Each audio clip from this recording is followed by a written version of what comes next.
Hey, Fox here. Today I want to do a post-Blitz lineup update. We made a lot of changes during the Blitz promo. We added Sprinter. I also want to talk about the tuning update today. So a little bit of a dual-purpose video. Knock them both out in one. The offensive line we'll start with because there's been no changes there. We got a little harvest change. I haven't done these in a while. So Peters was out of there, the NAT. I would say he's been a little bit underwhelming for me. But I think it's just O-line mechanics in general. With getting disengaged, the nickel blitz too. I don't know if it's a slack of speed. I mean, I've seen Lane give up a lot of sacks here, unfortunately, around the edge, and it has nothing to do with speed on him. So I think it's just offensive line play against the pass and stuff. The issue with these cards is, in my opinion, right now, why the pass rush is so good with 4-man is because you can get like LT and stuff up to 99 power rush and 97 finesse, or like a lot of guys. You can get Curse up to 99 finesse. You can get Kevin Green up there. You can get, who else? Mac is a power guy. So you can get a lot of guys up to the finesse or power, but your offensive tackles, because it's hard to like, the pass block power, pass block finesse are two different chemistries, whereas run block is just one. So it's easier to up the run block on your players, which I did with zone run, than it is to get both to protect against both types of pass rushers. So I'm getting like 99 finesse guys on the edge against 90 pass block finesse there at left tackle. And I see Lane's a little bit higher there, so he does a little bit better. But I don't know. I could see why 4-man pass rush pressures right now is very good. I think by the time maybe Team of the Year rolls around, maybe we get a good left tackle there. Maybe a few more legend left tackles brings down the price of those. Maybe that'll go up and make it a little bit easier to stop 4-man. But otherwise, blitz mechanics still, like the disengage, like the pass off mechanic where they're passing off to nobody because they're sending 6 at your 7, or sending 6 at 6 so they can get through. But offensive line, pretty consistent. I mean, they're okay. I would say, if I had to rate them, I'd probably give them like a 6 for performance. So maybe it's somewhere to look at for future upgrades. I love my guards would lead the way, but Sitton's too slow. Long is good on the edge. Let me compare Long to Sitton here. Long with the boosts versus Sitton. So run block 92. I mean, a lot of guys will face on the interior, especially with the title update today where they nerfed the run. So I'm really worried about run block. Block shed. So maybe we'll get more block sheds, but I really want to test that out. Go back to, they reverted from what did they patch that 2 months ago, a month or two ago, to make the run better. So now that the run got worse, I can see the game going more of a passing style, but they also nerfed the pass. So like they really hit both edges of it. I'll talk about that after the lineup update with the tuning. I don't know if I'm burying the lead. What you guys want to care? What you care about more, the lineup or the tuning update? So I got Lamar Jackson starting at quarterback. It really depends on what kind of scheme I want to run and what people on stream want to watch. So Lamar Jackson's there. I like him if I'm going to run like a Panthers, more rushing. I like to sit in the pocket though. I think more of my passes come from like in the pocket. So Deshaun Watson's more sneaky fast than anything else, but he's good. He brings my overall up to a 94, whereas being an 86 to a 93, 7 points of QB changes it. So right now I have Zeke, Ricky, and Todd. I'll probably end up selling both of them and just going back to Ricky Williams with McKinnon as my third down back. So McCoy didn't sell, so I still got to sell McCoy. McKinnon's on the squad, so McKinnon will probably be my third down, even though he's only got 68 catching. I don't know. Maybe he'll just be a change of pace back that I'll try and run to the edge and stuff. But that 93 speed boosted up 94 in my squad is deadly. So that'll probably be my duo for running back. I'll probably sell these two this week. I would imagine me not, after I get reviews out, after I've used them enough, maybe tomorrow's stream, maybe I'll sell them. Maybe I'll sell them after tomorrow's stream or something. Because they are really nice though. Like, don't get me wrong. I like both these cards a lot. It's just, Ricky is free. And I need coins right now. As you see, 371. I got to build up for new cards, primetime performers, legends stuff every week. So Keyshawn Johnson, he's been good. I think the first day I had him, he was bad for me. But since then, he's been pretty solid. I think I like Megatron better. But if I was going to get Sprinter, I think Keyshawn might be the move. Although, if I get Sprinter on Keyshawn with his power up, he'd have 92 speed. Is that significantly better than somebody who's an inch taller? The route running's better on Keyshawn, though. So maybe that's makes him slightly better than Megatron, but I don't want to invest that much into one player with the power up and keep it, because I already did it with TY and Hill. So we'll compare TY. So I can get TY's up to 96 speed. Hill, he's up to 98 with my John Madden and the Sprinter boost +1. So I have tier 1 of Sprinter. So that cost me, what, a pretty penny for that. So Ty 96, Tyreek 98. My only thought with this team is maybe actually getting somebody slower or a good receiving tight end besides for Winslow to be my number 2. So that way I can sub in a tight end instead of Hunter at like if I ever want to run like a corner route, like a deep corner, you want somebody slower there. So I think that's probably my next upgrade after selling like the running backs and maybe Watson and going with or selling whoever, because I turn over my quarterbacks really frequently to try out new ones to test them. So Watson's there until we get a new good quarterback. Like, so his seat is very hot. He's off the squad. So overall, the offense, I got a 94 overall, but I guess only one player that's 95, and a lot of 91s, 90s, 93. I guess we got boosted up to a 94. So the offense is definitely not a 94, but the defense I think carries it. The defense is where my bread is made. Shaz, Clowney, backup Alexander. I'm in a 4-3 right now, so Alexander doesn't see the field a lot because I got Taylor and Clowney. I have 5 pass rushers, and I only got 4 spots that I pass rush with normally. I don't really do a 4-man rush unless the guy's taking forever in the pocket. Like if he's blocking 6 or something or 7, then I'm like, well, actually, if they block 7, I'm playing coverage. If they block 5, I'm sending heat. 6, I'll mix it up. So that's the difference. Tatum and Kurse there, or Kraus. Sorry, Kraus. I was thinking about keeping Dawkins there, but I was like, I'll just keep Kraus. What's the point? I mean, I think Kraus is kind of useless on my team right now because I'm using Tatum. I'm borderline on Tatum. I kind of want to look at him. I got his review to do. I got a whole lot of reviews coming out on this team in the next coming days. They're all I think they're all finished cutting. I just got to record them with my voiceover, talk about them. The defense, Myles Garrett and Deacon Jones are my run stuffing ends. So I put the block shed on them, the extra run stuff. So we'll take a look at Deacon's stats versus and then I got my pass rushers are Strahan, Taylor, Page. No, sorry. My pass rushers right now are Strahan and Clowney, Page, and Mean Joe. Those are my pass rushers. And then Lawrence Taylor would be my user because he's a phenomenal user. And then Shaz would be out there on his own. Even though I'm thinking about selling a pass rusher like Clowney or switching Strahan to tight end. So if I switch him to tight end, then Lawrence Taylor would go back to my pass rusher. He's the best pass rusher in the game, hands down. So I kind of feel bad taking him out of the pass rusher role because he's so good. But we'll see how Clowney performs for now. What was I going to... Oh, yeah, Garrett. So Deacon Jones and Garrett are my run stuffers. You know, they both got good strength as much as it's debatable whether that means anything.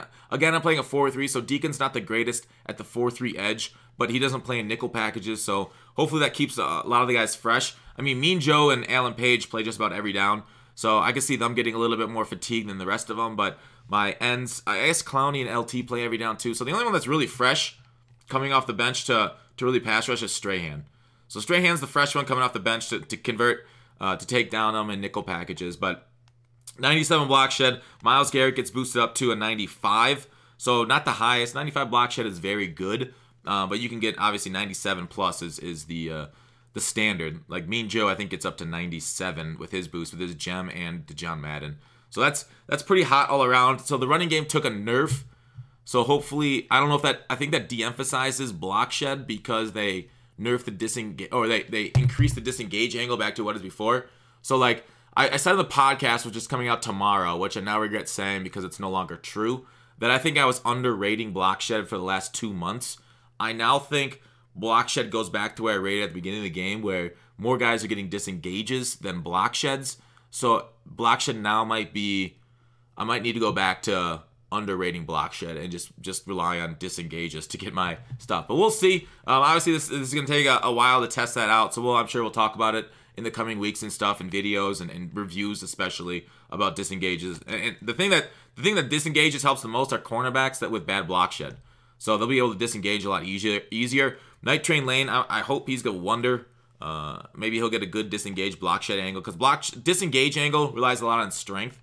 So I got some weak boys, but I got some strong ends here. So we'll see how the game manages out with all these new cards, because we haven't played this version of Madden against the run in a couple months. So we'll have to retest with all these new cards, because back then I don't think I was running with really strong guys, but I think strength might be back in due to the disengage angles.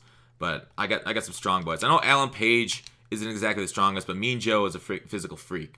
So Alan Page, I don't know, on running, I might need to get another defensive tackle that's like super buff. Like just get an absolute, I don't know, Mac back there. Go back to Vita Vea. Maybe that's why Vita Vea was so good at the beginning of the game, because his strength allowed him to get those disengage angles a lot easier. But I mean, it's to be seen if Alan Page is gonna be a liability there. I might just bring. He might be sold, actually. Now that I think about it, Alan Page might be sold. Bring in Strahan for defensive tackle 2 during passing situations, and they'll Clowney and LT on the edge, and then use his Shaz and have Jack out there with his 90 zone as a CPU linebacker. I also got Alexander. He's got 88 zone. He might be sold because Miles Jack is NAT. Derwin James, I still believe, is right there with Amos as the best strong safety in the game. Dude just makes plays. His height definitely matters, in my opinion. We talked about Tatum. Daryl Green and Dion, man coverage extraordinaires. The problem is I only got 2 of them. Night Train Lane, I've had him burned over the top 3 times, just straight over the top on streaks. Man coverage, one-on-one. No safety help, and he just got outran. So for a man coverage scheme to have Night Train on the field, it might be a mistake. I still haven't bought Darius Slay's flashback to power him up. It'd be really neat if we got another 88 to 89 power up pass. I doubt that's gonna happen. They'll probably just give us like a 92, 93 power up pass like December 14th when they change the season over. But I don't know what I'll use that on if they give it to us. But we'll probably get motivators too this week or next week. They've been teasing motivators on the EA stream, so it leads me to believe we're getting it this Friday. So of course a lot of these situations will change, which kind of suck because I've invested a lot into backup rising stars. So if I were to bench them, I'll be like, oh no, baby. Maybe I'll end up starting some of the motivators because they'll have high overalls. That's the dream, is that the motivators can also start for me, because my backups right now, offense, defense with the chems. I'll go with the chems here in a second. I got a lot of backups that are rising stars. Even right there too. So I think what do I have, like 11 backup rising stars.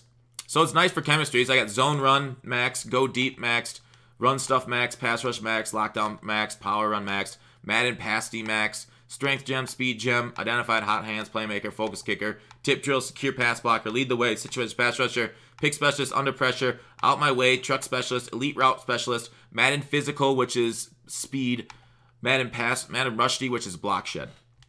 So we got the team fairly well buffed. We got Jason Myers. I don't know if I'm going to spend it to get the Tucker. We'll see what his kick power comes out of, but I expect the Tucker to be the best kicker for a long time because he's known as having quite the leg. So the specialist, I got Zeke back here because I'm working on him.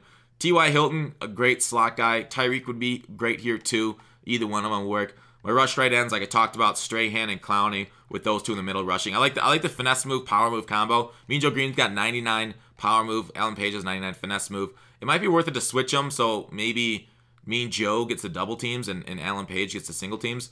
But I think that kind of varies by where the offense is and how your defensive line's flipped, because I think it's just left-right, and your defensive line could be shifted to the 3-tech depending on if you flip your play or not. If you have auto flip on, they'll be flipping 1 and 3-tech for you. So it's tough that we don't have a 1-tech, 3-tech in the game. It's just DT1, DT2, and it really their responsibilities flip, even though they're completely different. So that hopefully in the future we can get something like that in Mutt. Lawrence Taylor is my sub linebacker. He'll be my user. Ryan Shazier will be out there in zone. I think he's got 90, 91 zone. John Madden. I'm running the Cardinals offense, try it out. I'm pretty crappy with it right now. Bengals D also I'm trying it out. Trying to get new content for you guys for ebooks and stuff. The home stadium, I also have the chems on the uniforms. And my visuals are Steelers, of course, with head coach John Madden for no particular reason. Maybe it's the flex on them haters without John Madden. But there's the team. As for the tuning update, do I like what they did? Yes, I do like what they did with the tuning update changes. Let me bring you over. I forgot to prep for this video, but at least for my Chrome, so you're not going to have any unsuspecting surprises. So here's the tuning update for today. Basically, they just messed with some sliders. That's what a tuning update is. It isn't anything major. No big changes. Simulation, I don't really play on simulation, but that's kind of neat for the people playing with and like franchise stuff. They're still looking at you, making sure you guys have a good... This is the same between these two modes. So this is what I was talking about with the run block disengage angles. I think this will make kickoffs easier to stop, kickoff returns, because kickoff returns got deadly after that patch.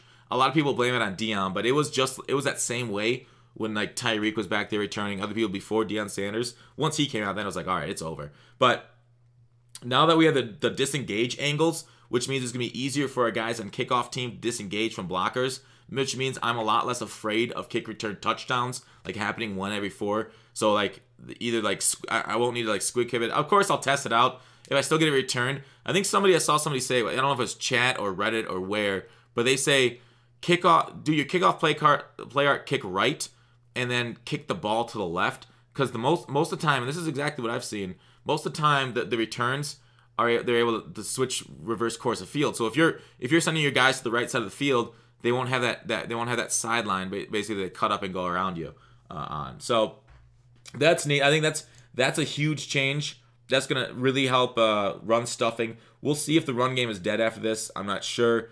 All right, this one is huge. No. Yeah, this one is huge. Decrease the interception threshold value of 60 from 75. Any defender with a catch rating of 60 or higher will never drop an interception in open place. All right, that's pretty good. That's pretty nice. Where'd the other one go? Oh yeah, here it is.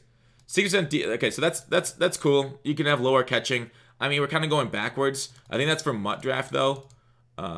For Mutt, all of our guys, you know, your users and stuff will start having over the 60, over 75 here as we get better and better cards. But this one's huge for me in my opinion. A lot of what's wrong with Madden is that people's bad decisions get bailed out, and their players, so that they play terribly on the field, but they make decisions, and your defense is right there to make the play, but they don't make it. So this decreases.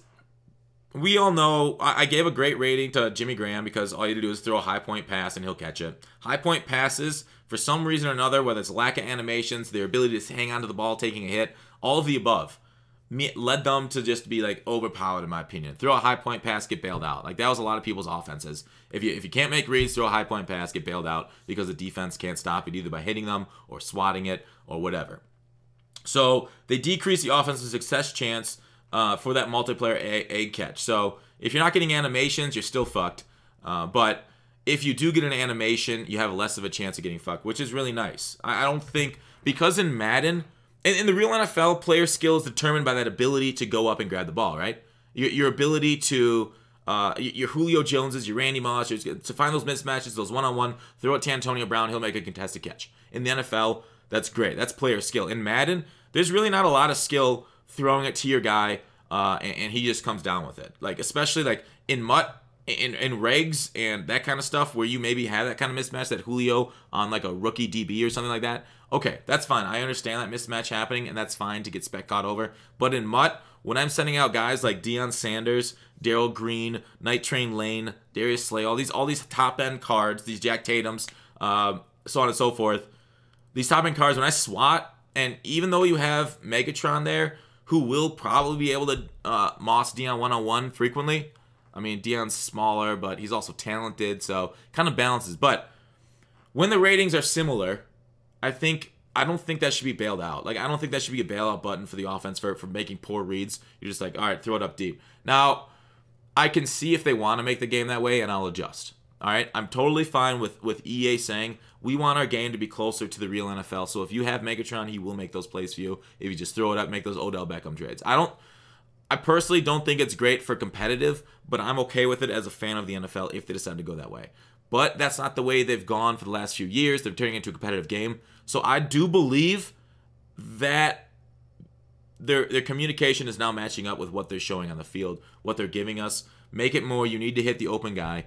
You're not going to drop interceptions, nothing like that. So it's more, if I have my guys in the right place to make a play, they're going to make it. And that's, I think, the ideal Madden and where it wants to be, at least going forward. So these are definitely steps of them listening to us, to making that more, it's more of a chess game instead of like, say I send my queen at your bishop and I take it, and then all of a sudden RNG dice rolls 20% and wait, no, your bishop then takes my queen. It's not. So Madden at an ideal place. Madden, I think, could be the greatest game of all time. All right, I think it was at one point. Obviously, other games have caught up and passed it. You know, the Red Dead Redemption 2 is going to be very hard to beat. Regardless, Madden has both like that chess element, a strategy game like that. It is also an action game where you got to make quick decisions, got to throw the ball, you got to recognize coverage. So it's like a chess game where, like, if they're blitzing, you got to block more people, you got to throw the right route against the right coverage. If they can disguise it, you got to make a good decision. So you got to make so you got quick quick actions there. You also have like the RPG element of building your team in the MUT mode. So overall, I do believe that Madden could be like the greatest like all-encompassing game of all time. That's why I like it. I think its potential is right there for everything. So I like that they're moving more to the chess match part. And I guess the counter argument would be, what's the point of the stats, right? What's the point if you can't get bailed out by a receiver?